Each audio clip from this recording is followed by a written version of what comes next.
living under the authority and representing God. These are two very weighty, crucial, vital, necessary matters. It's not easy to speak along this line, but we trust in the Lord's grace and take Him as our person.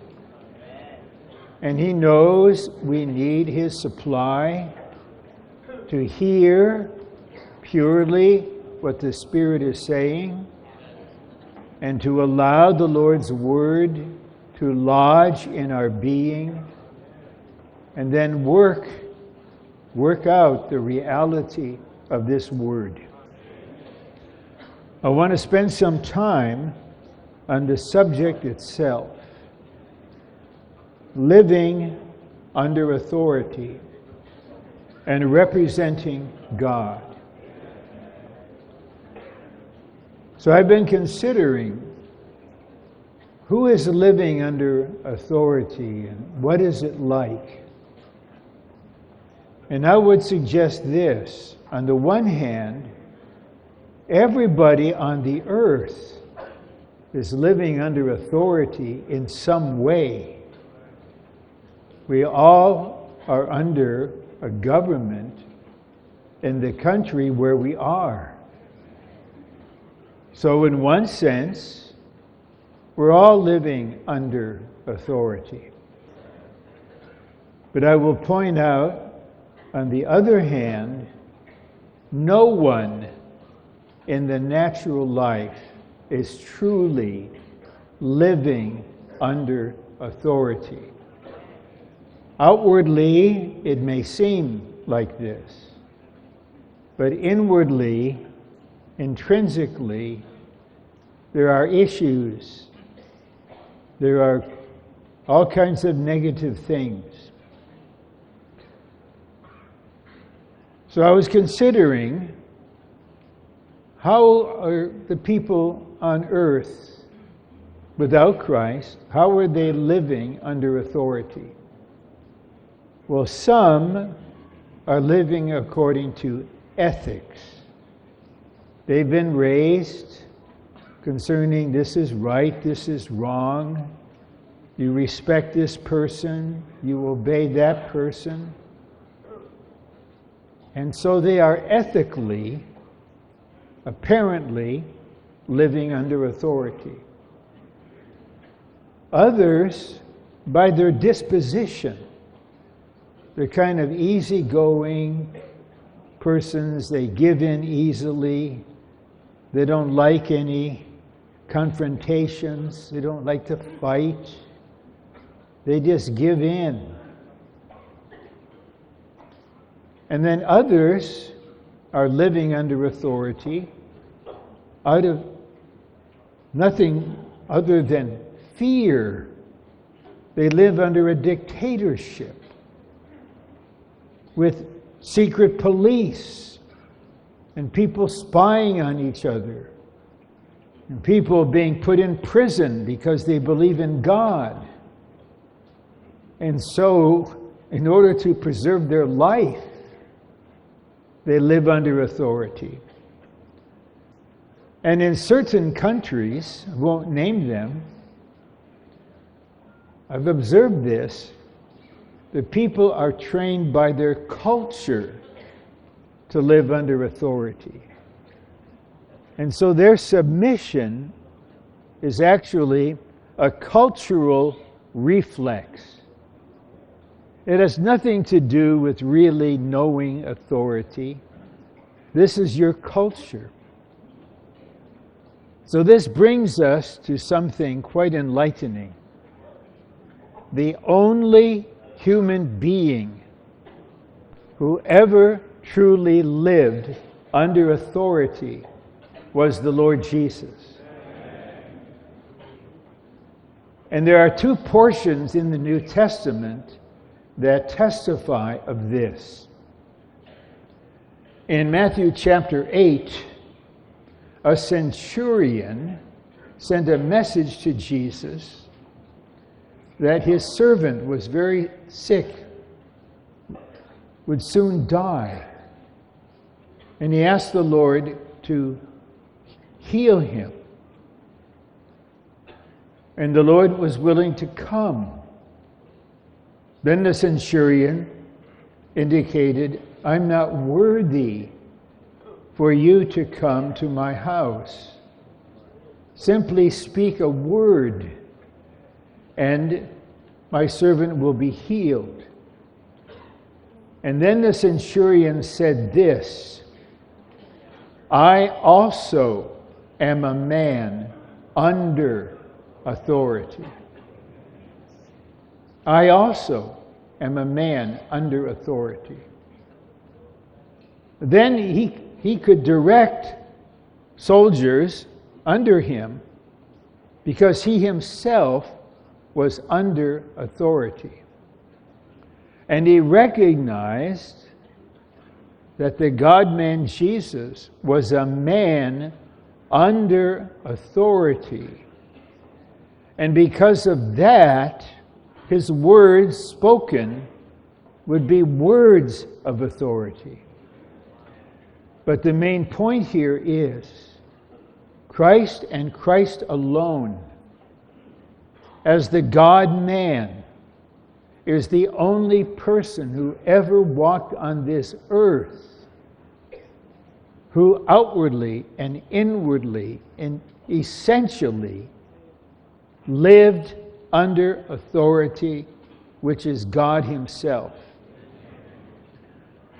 Then the other portion is Philippians chapter 2, where Christ laid aside the outward splendor of his deity and became a man.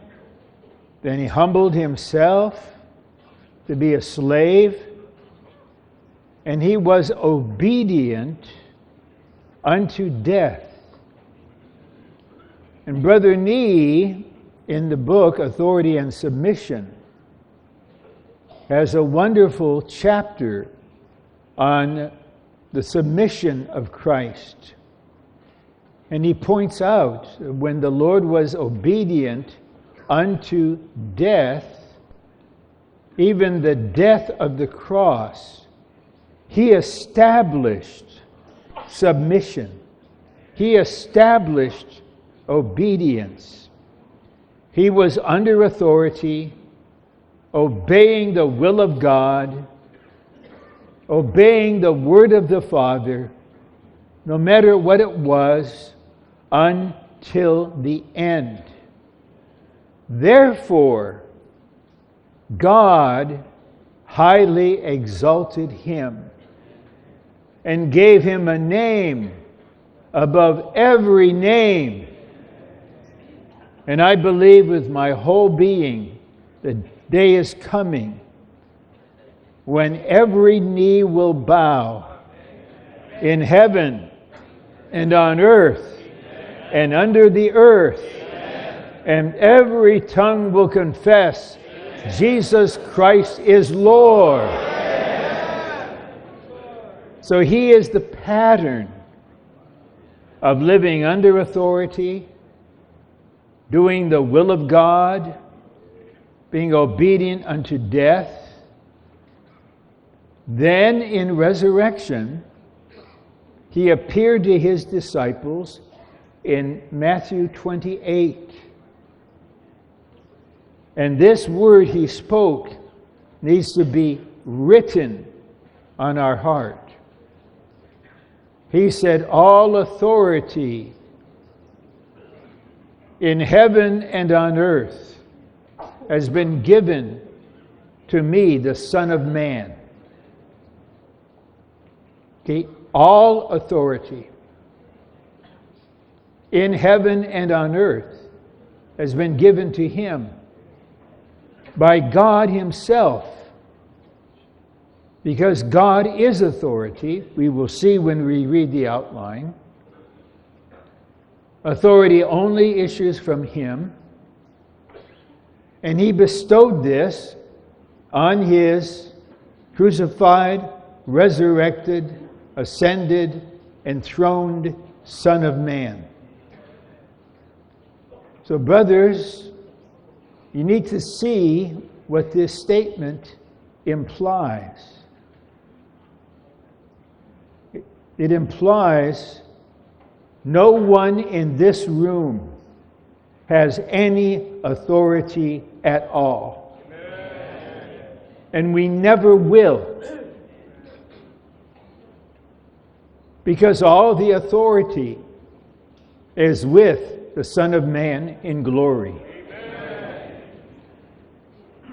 He may gain us and train us in such a way that his authority may be expressed through us. It may flow through us, but it's not us. And he may constitute us into God-men who can represent him with his authority. Yet we realize we do not have any authority.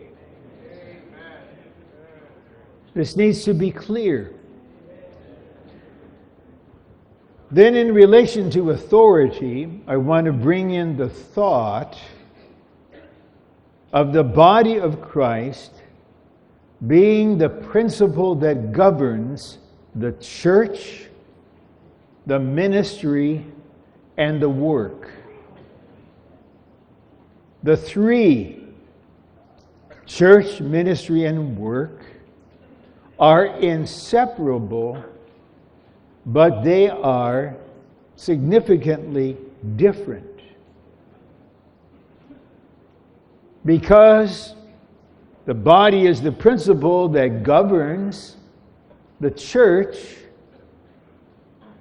is directly under the authority of the head of the body, who is the Lord of all, who has all the authority.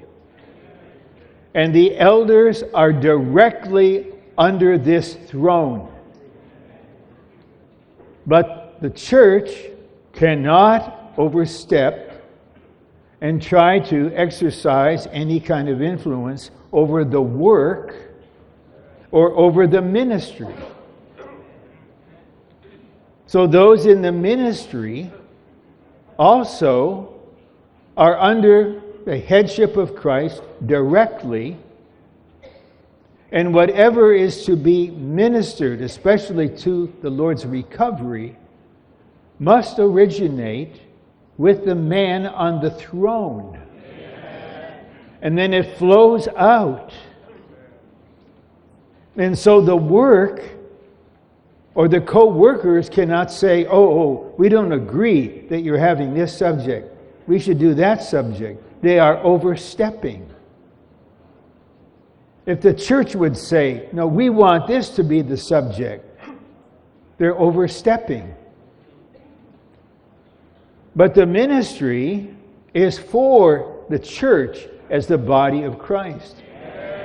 Then the work. The work is the body seeking increase. And we know from the illustration in Acts 13 that 5 men were ministering to the Lord. Then the Holy Spirit spoke.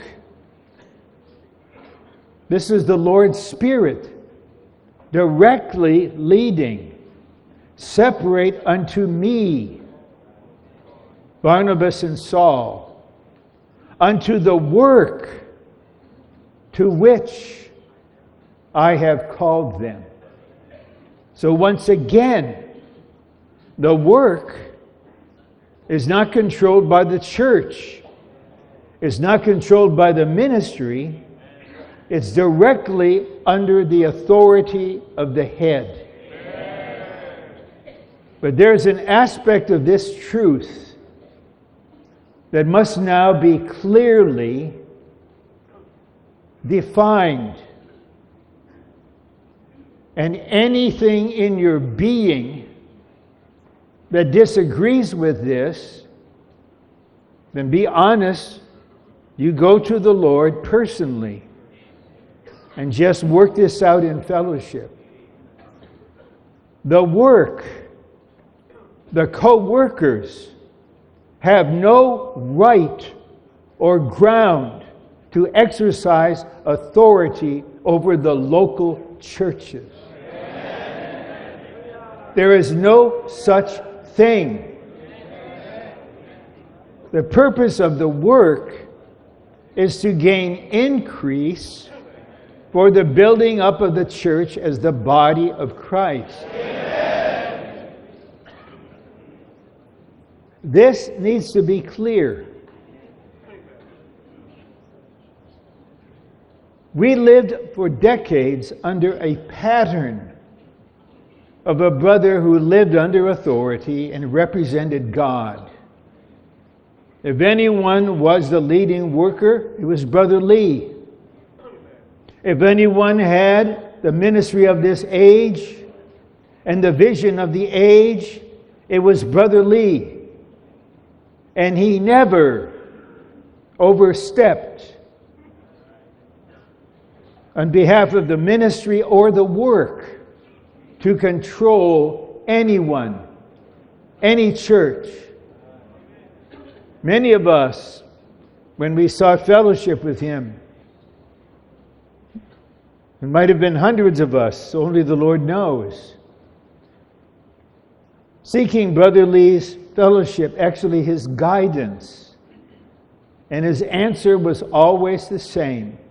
You need to pray. He didn't have the thought, well, I'm the leader. I'm the man. You want me to tell you? Okay, go here. Do that. Don't do that. Do this. Marry this person. Take this job. Buy this house. Never. I mentioned in the first message, because I had the leading, I sincerely believe, to say it. The Lord is He's very merciful to us.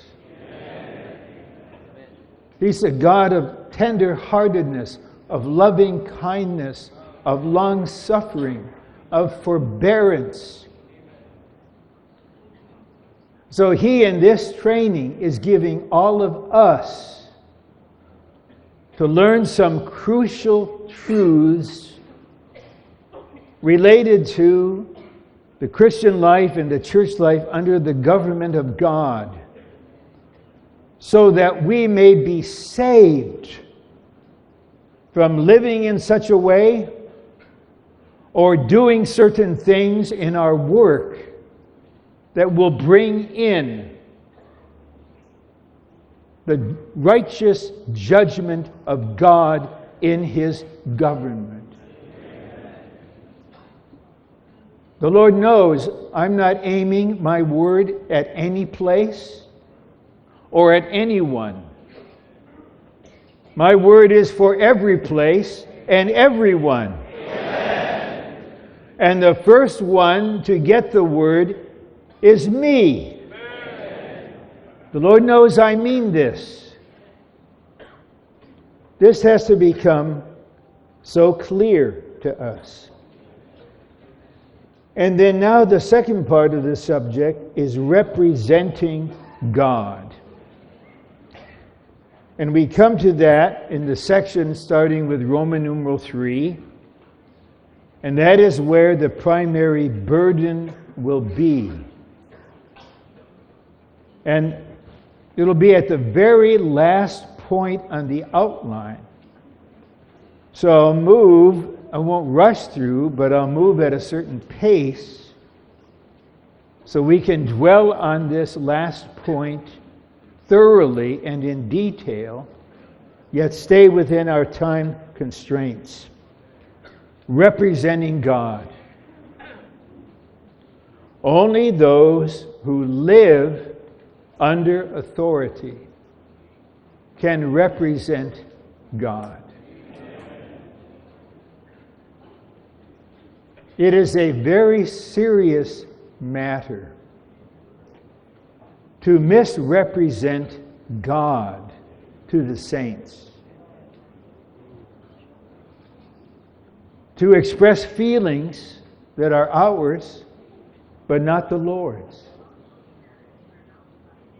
to speak thoughts and opinions that are ours but are not the Lord's. Even worse, we make decisions, serious decisions, involving persons, involving places, involving many things. And then we may realize the Lord will come in and say, I do not acknowledge your decision. I do not agree with it. The source is yourself. Those who represent me are learning deeply not to trust themselves, not to be subjective, but to deny the self in every way and to receive severe and thorough discipline of the Spirit until they're broken. The self is broken. Now the Christ who lived under authority, who is also the Christ with all authority, lives in this person. Yet, this brother will, after he has been pursuing the Lord in this matter, still will not trust himself, but will seek out thorough, genuine fellowship.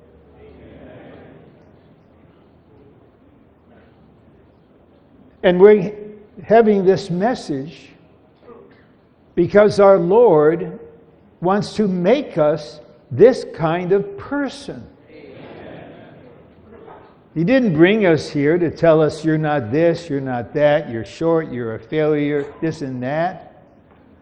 The light must come, so we are humbled and we are open, but the Lord's heart is to reproduce himself in us, to live in us, to train us to live under authority, then to train us further to represent him. Now we can go through the outline. God is the supreme authority. He has all authority. God's authority represents God himself. God's power only represents God's works. God's authority is actually God himself. Authority issues out from God's own being. The Greek word for the noun authority is exousia. Ousia means one's being, one's essential being. And ex means out from. Authority has its source in the inner being of God. And when this flows out, that's authority. No angel, no apostle, no elder, no person on the earth dare say, I am the authority, I have authority, and it will now come out of me. That is a satanic substitute. That is the uttermost of rebellion. That is replacing God with his authority by the self. So in Revelation 22, we all know there's the throne of God and of the Lamb, and the river of water of life is flowing. And we have a hymn that has this main thought, that the river is flowing, bringing God's authority wherever it flows. Okay, point C, all authority, spiritual, positional, and governmental, derives from God.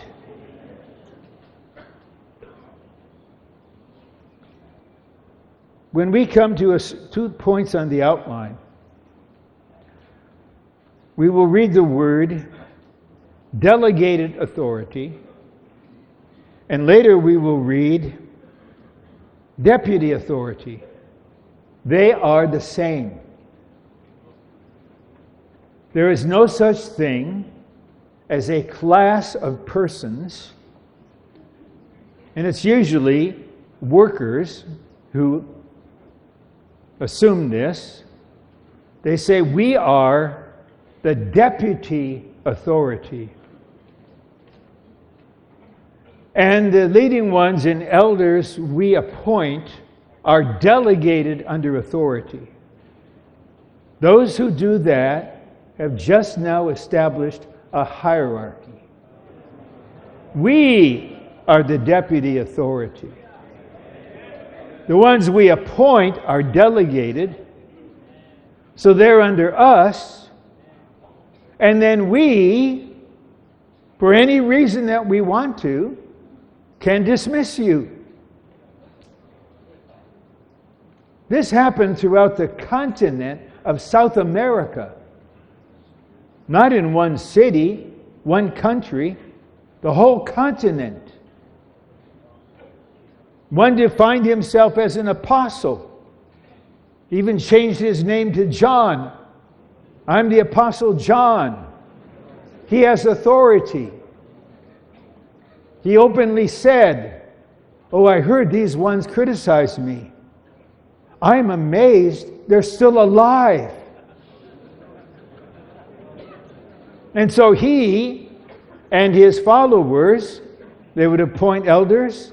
If anyone would not agree, they would fire him and appoint the ones that would agree. This is hideous. This has its source in the devil himself. We have to be so clear that everything derives from God. And even once the apostles appointed the elders in Acts 24 and 1 Timothy 1:5, the apostles realized, now you elders are directly under God as the authority. We will shepherd you. If there's unusual needs, we will help you. But we will not now try to control you and just check on you. Okay, are you doing what we want? So what has been happening? I visited this country several years ago in Brazil, where the headquarters was of this person. And the Lord gave me, I believe, a clear spiritual understanding. There is a massive hierarchical structure built up over the whole continent, depriving all the saints from the universal fellowship in the body. And I had the sense, and I began to pray, Lord, you're going to destroy this entire structure and have a genuine recovery here. And this has been going on for some years. D, when we touch God's authority, we touch God Himself. Meeting God's authority is the same as meeting God. Offending God's authority is the same as offending God Himself. We all must meet authority. Yes, we have a personal contact with it. It's not a theory. It's somewhat like a jolt of electricity. Whoa, that's what it is? Oh, I'll never touch it again. Be restricted by God and be led by His delegated authority.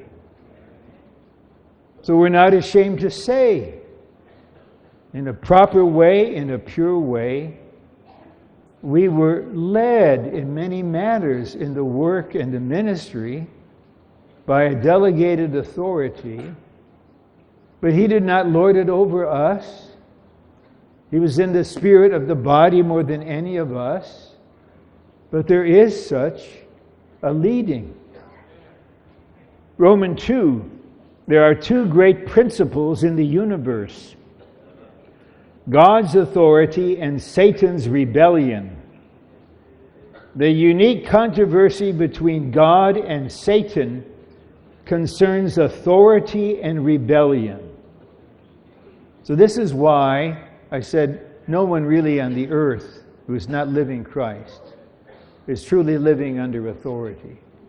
Because the principle and element of rebellion are in us with our fallen nature. And the cross needs to touch that and break through that.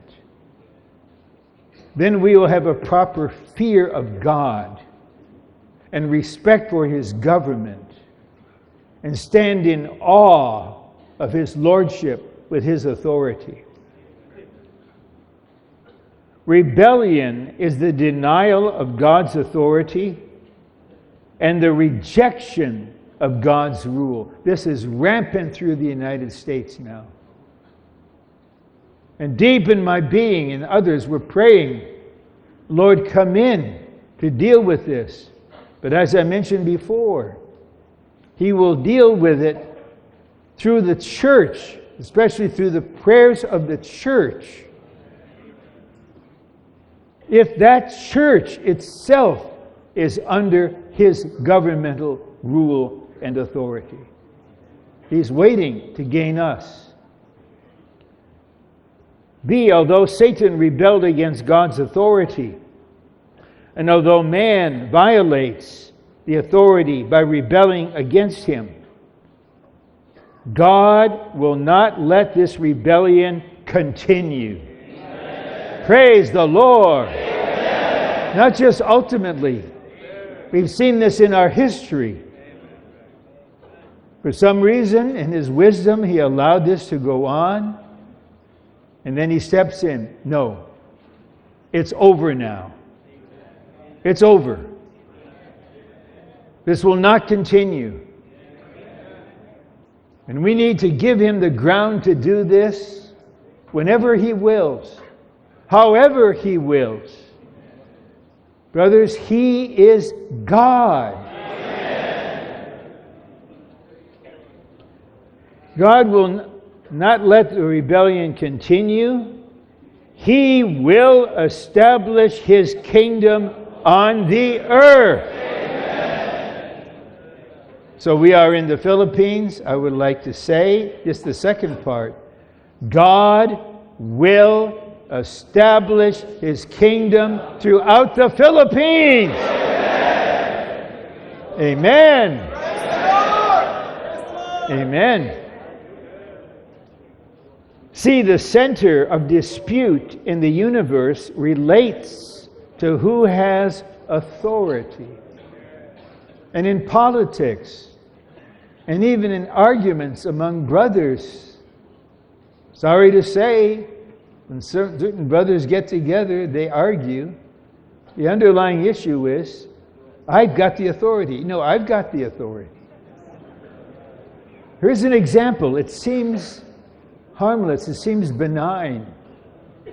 There are three brothers taking the lead in the church somewhere in the United States. And one brother, he would do this week after week. He would come to the brothers' meeting and he would say, I was with the Lord. Then the Lord showed me this. the Lord spoke to me and told me this. So he came there with the final word. God showed me, God told me. But the other brothers, as members of the body, they couldn't say amen. And they had to be honest and faithful in the fellowship. So they shared, we have a different feeling. Then the brother, being subjected, would say, well, I guess you are rejecting God. So this is a kind of benign way of usurping authority. The self can be strongest. And sisters and brothers, when someone says, God showed me this, God told me this. Well, I've learned, I'm not going to dispute, I'm not going to say, God told you, God showed you. The Lord will clear that up between the two of you. We can just say, we have no echo. There's the spirit and there's the body. Will you honor the body?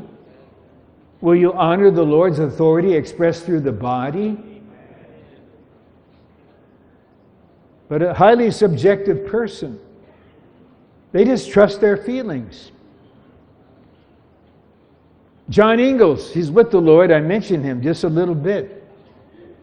He ended this way. He fully trusted his subjective feelings. And he felt the Lord's recovery changed in nature, so he had to leave. Well, the Lord's recovery did not change in nature. John changed in nature. And he went off and established another Lord's table meeting in Anaheim. And as far as we know, the Lord gave him more than 20 years, no repentance. So I'm not his judge, but neither am I naive. I don't want to end up like that. That is a negative pattern. We have positive patterns of those that have pioneered this way to us. And my prayer is, when I consider them, Lord, just do the same in me. Amen. For the sake of your body. Amen. D, we need to set ourselves to submit to God's authority and uphold God's authority. 3, one who has been appointed by God to be a deputy authority must be a proper representative of God. So this is what we're turning to for the remaining about 25 minutes. And the first thing I want to bring to your attention is a very familiar verse. Genesis 1:26 and 27. And I would draw your attention to the sequence or the order here. Let us make man in our image, according to our likeness, and let them have dominion. Image is first. That is the expression of God. Only one who expresses God can represent God. Because actually the expression becomes the representation. And so it's a huge mistake to just leap over to this. So I have this from God and I have that. Please learn from our history. Don't repeat it. Don't self-destruct over this. The Lord wants to have. It's in His heart. It was one reason why He created us. He wants us to recover the earth for His kingdom, so His will can be done on earth. He wants us to represent Him with His authority to deal with the enemy usurping the earth. He wants us to be His representative properly.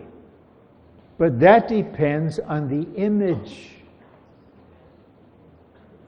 If you express yourself, you cannot represent God. You can use words with doctrinal precision. You can quote this and that from the ministry or a verse chosen selectively for your case. And the more you do that, the more you express yourself and disqualify yourself. That's why we need to be transformed into His image from glory to glory. Then point A, in Exodus and in Numbers 12 and 16, Moses represented God in a proper way. Now we have a section on Moses' failure. Most of us are familiar with this, but I believe a fresh review will be helpful.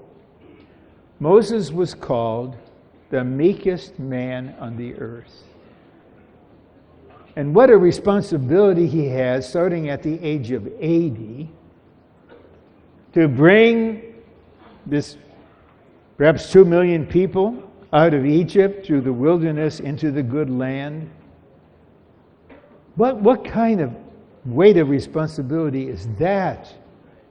And the things that he went through again and again, and the rebellion against him and Aaron. And after Nadab and Abihu, the earth swallowed them up, and the fire consumed 250. All the people rebelled and said, "You killed them." He humbled himself before God, but he made one mistake. And that one mistake was a sin unto death. So let me read it, and we can learn from it. And in Deuteronomy, he refers to it in a very objective way. He said, "You know what I did," right? You know what I did. You know the result of what I did. I can't enter the good land. And he's telling his spiritual children, don't do that. Okay, we need to learn a serious lesson from the one time that Moses failed to represent God. In striking the rock twice, and in calling the people rebels, Moses did not sanctify God in the sight of the people of Israel. To sanctify God is to make Him holy. That is separate from all the false gods. To fail to sanctify God is to make Him common. So when he lost control of his spirit, he was angry and called them rebels and disobeyed God's word to speak to the rock. He just gave the impression God is angry at you. God is against you. God calls you rebels. He was a representative. That's why, just applying this very briefly to family life, it's no shock to me that children, their view of God, at least for a period of time, is that God is like their dad. We have a weighty responsibility. We represent God in the family, and the children intuitively sense this. And what do they see? And some have grown up fearing God and not wanting to believe in God. He's a God of anger. God does not like me. So to not sanctify Him was to put God in the category of the pagan gods that were full of rage and hatred. Little b, in being angry with the people and in wrongly striking the rock twice, Moses failed to sanctify God, and being angry when God was not angry.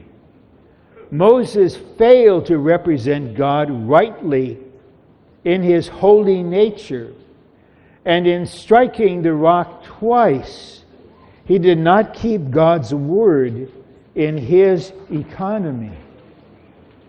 Moses offended both God's holy nature and His divine economy.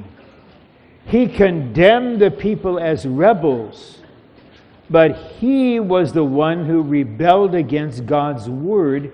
God twice, at least, said, "You were the rebel." And then we know where Moses is in a very special status. He'll be one of the two in Revelation 11. But he could not enter the good land.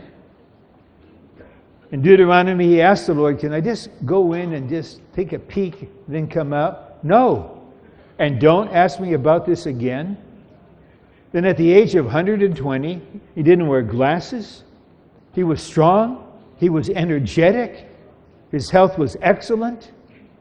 There was no physical reason for him to die. But God said, "Come up to the mountain, and you will die." Then we read, Moses died at the word of Jehovah. That's government. That's a pattern. One time. One time.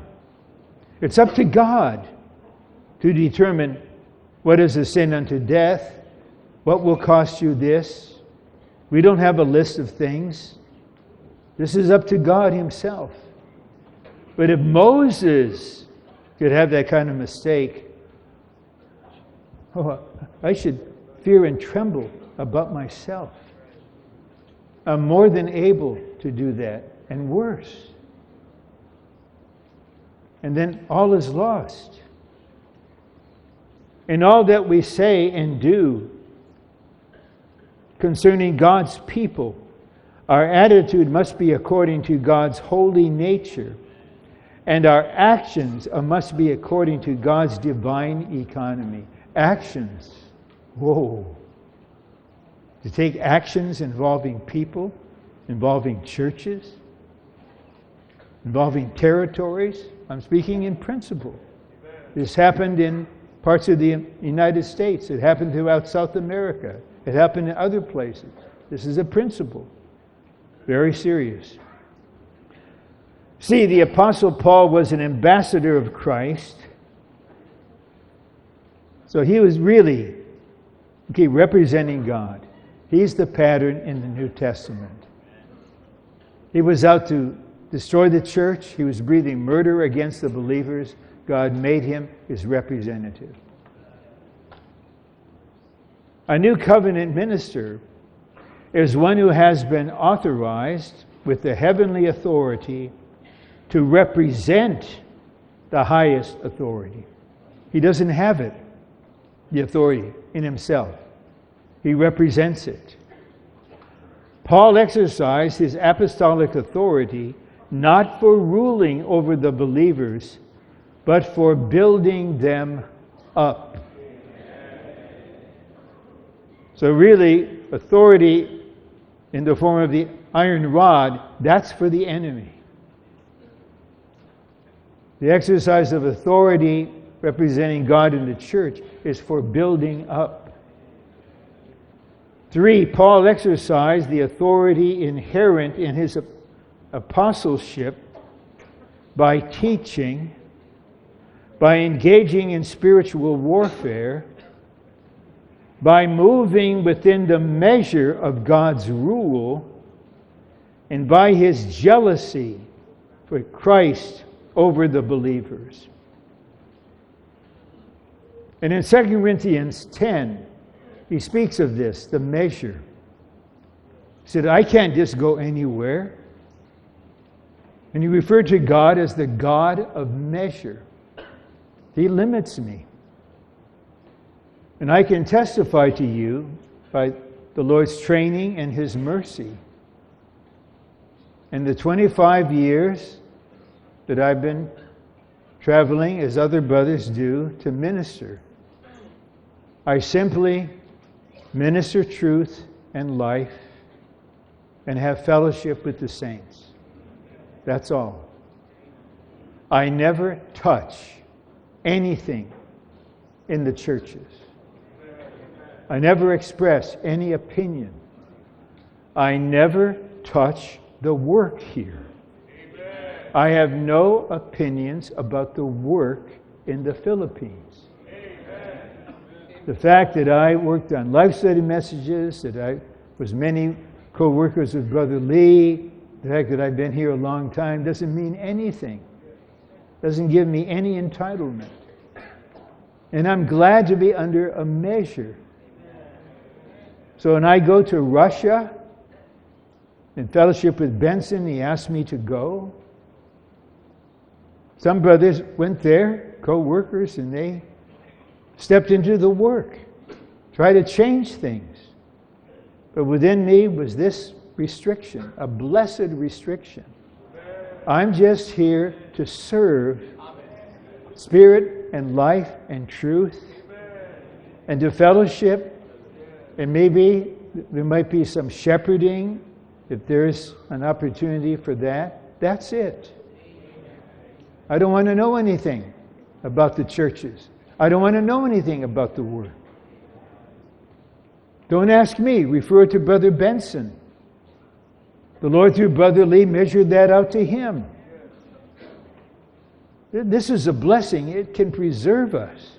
Amen. Now the last point, in the last period of time. Our time is good.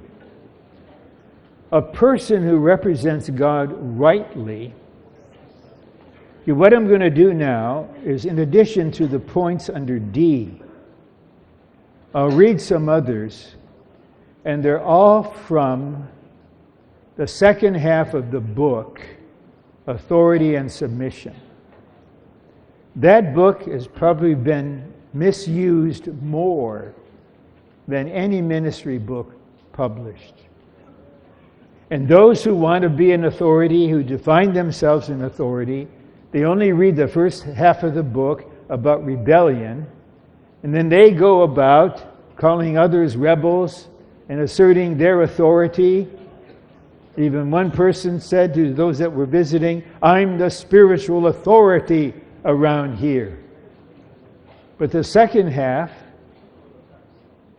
is on how to be a representative of God. What kind of person? And maybe we should just set aside the first half for a while. And between now and the next time we have a training like this, the Lord wills, about this time next year, if government arranges, it'd be very good if you would slowly read through that and absorb what Brother Nee had learned. A person who represents God rightly must submit to authority. That's the first thing. How can you represent authority if you yourself are not under authority? This is a true story. A dad and his son, who's maybe about 8 or 9 years old, they were driving somewhere in the car, and the son asked Dad a question. Dad, we obey the traffic laws, don't we? And Dad said, yes, son, we do. Then the boy asked, Dad, why do you have the radar detector on the dashboard? You see, the father himself wasn't submitting to authority. So how could he represent that to his son, the son could discern, I love my dad, I respect my dad, but he's a naughty dad when it comes to radar detectors. That means he'll break the law, he'll break the speed limit, but when he's aware he might need a police officer, he slows down. Okay, now I'm out of the zone. Zip, here I go again. Then the second, he must realize that in himself he has no authority. Okay, this means each one of us need to realize this. If Brother A, with discernment, realizes that Brother B thinks he has authority himself, that doesn't help. And if Brother A says something, Brother B will surely defend himself, a further indication he's not under authority. We need to realize this. I repeat, no one in this room. And I want to say this. There may have been some who willfully and deliberately stayed away from this training. Well, that is your free decision, and I respect your decision. But the words released here are for everyone in the Philippines. Whether you're in this training or not, you are subject to these words because they're words of truth from God. Then now, before I read the last point, I just mentioned these others. A person who represents God is someone who knows God's will and God's feeling, His thoughts, even the desire of His heart. How can you express someone if you don't know what that person wants or intends? And then next, someone who represents God must really know the person he's representing, God Himself. How can you represent God if you don't really know Him? You yourself. Even if you have the heart to represent Him, you don't know what you're doing, what to do. And related to this is one who represents God lives in fellowship with God and lives under the direct rule of God to know the Lord's feeling, His intention. Next, someone who represents God is not troubled when he learns that others have spoke negatively about him. See, some, they try to find out, what did they say in that text or that email? Or what did they say on this and that social media? And they find out, they're enraged. I'm going to get you. Well, you just disqualified yourself. The Lord was accused of being one with Beelzebub, of having a demon. Didn't bother Him. Said if they called the master of the house Beelzebub, how much more the others in the house? That's us. Shouldn't bother you. Say what you want. I'm just going to refer it to the righteous God. He'll take care of it. One who represents God must be gracious to others. You're strict with the self, but you're gracious to others. So there needs to be a correction in a speaking about Romans 14:17. Righteousness, peace, and joy. Righteousness is first between us and God. Then we have peace based on this righteousness with others. Then we have joy in the Holy Spirit. Then next, if one is representing God, God must acknowledge that person's decision. But he will not acknowledge something that issues from the self. So Brother A may say, well, I had the feeling to do this, and this is my basis. So you do it, and God is observing, and he says, I know the source of that. That's you. I do not acknowledge it, and you will find out that many, many who really know me will not acknowledge it either. Don't try to impose that on the body. The body knows and expresses my feeling. And when something is truly of me, the body will echo it. One who represents God must deny the self and must experience thoroughly the breaking of the self. Moses needed 80 terms in FTTW, full-time training wilderness. He had to be thoroughly dealt with and reduced to nothing. Then he could represent God.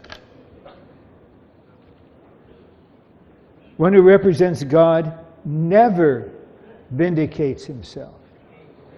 And now the last point, which is at the end of point D.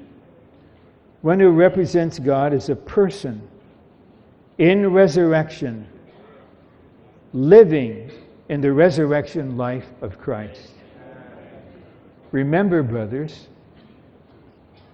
only after his resurrection and in his resurrection was the Son of Man given all authority in heaven and on earth.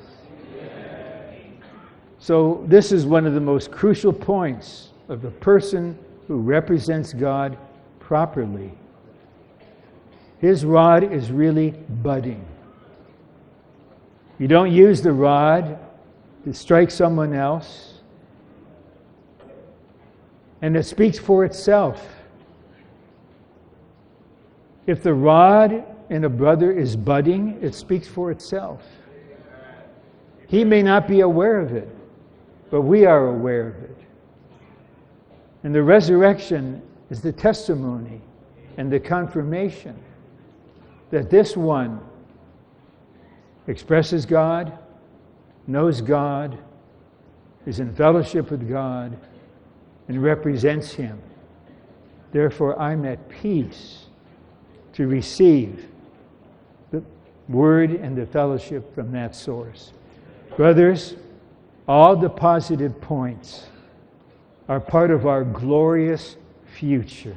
Amen. I do believe through the rest of this year, I believe hundreds and hundreds are here, maybe over 1,500 are here. I just have the sense you brothers mean business with the Lord. Amen. You love the Lord with your whole being. Amen. You love the Lord's recovery. You want to be faithful to the end and then be raptured with the overcomers and be in the wedding feast and reign 1,000 years. Amen. Me too. So let's give ourselves to the Lord in a brand new way. Amen. For Him to gain us thoroughly. Amen. For His will to be done. Amen. Lord, we praise You. Amen. You are for us. We present ourselves to You as a living sacrifice. Amen. Work in us to the uttermost. Amen. Until we can represent You. Amen. In a way that glorifies You. Amen. Lord, it's time to do this in the Philippines. Amen. Shock the enemy. Amen. Destroy him. Amen. Nullify his work. Amen. Glorify Yourself. Amen. A new day has dawned. Hallelujah!